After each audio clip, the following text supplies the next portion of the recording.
Hello, I'm Dr. Matthew Miller, Superintendent of the Kearney School District, here to provide an update on the February Board of Education meeting. The board was presented with information on current school operations, including the reconvening of our secondary task force. Everyone associated with the district believes that in-person learning is ideal and best for the vast majority of our students. And we want to see our students back in class. So we reconvened the task force to start looking at how and when we might be able to transition back to full capacity. We also need to look at continuity for our students. And so that's where the data on COVID case and positivity rates come in. With hybrid and reduced capacity, a positive case may result in just a handful of students school-wide that have to quarantine for 10 days because we're able to socially distance in lunchrooms, classrooms, and so forth. At full capacity, our ability to physically distance is really difficult. And so whereas it's different from the elementary, we're able to cohort groups. At the secondary level, we have students that are switching classes 7 times a day. And so one positive student in a non-physically distanced class could then cause quarantine of 50 students or more. We have a good team together. They're doing good work.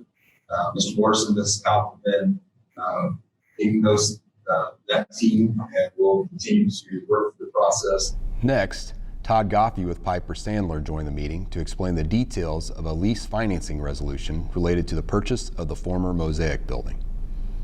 Last month, we went through a competitive process to initiate a direct bank placement and received just one response this time from Clay County Savings Bank. The good news is that the response that we received was a very strong response, and the rate that was proposed was quite a bit lower than what Ian and I had been projecting and running our numbers, so we were pleased to see that. So basically a 9-year financing that's in place. By capitalizing on extremely low interest rates and a building purchase price far below market value, the board's proactive action has positioned the district to efficiently address facility needs of the future. Dr. Heather Gilkey then presented on the reorganization of the special education department, which included the addition of a new process coordinator. As a result of this reorganization, we will be able to better support our special education teachers.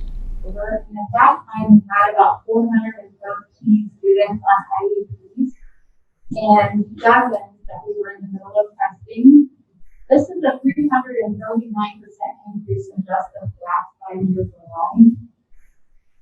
We also have 311 students who have no right more and receive accommodations on 504 plans.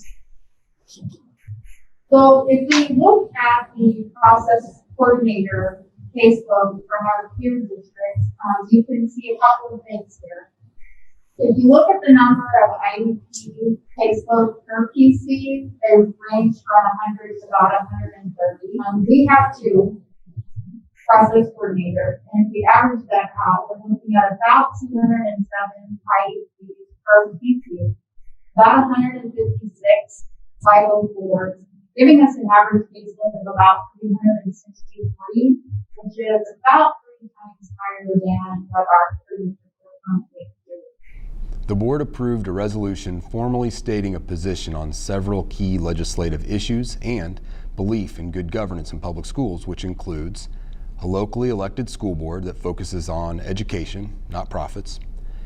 Any school receiving public funds should be required to educate all students and not be allowed to selectively enroll or exclude students because they are difficult or costly to educate or for any other reason. Any school receiving public funds should be held to the same accountability measures of public schools. If you would like more information on topics discussed at the board meeting, you can watch the meeting in its entirety by visiting our website. Go to ksdr1.net and click on Board of Education. I continue to be so proud of the staff, students, and the Kearney community for the hard work and determination during this very challenging school year. Thank you for watching.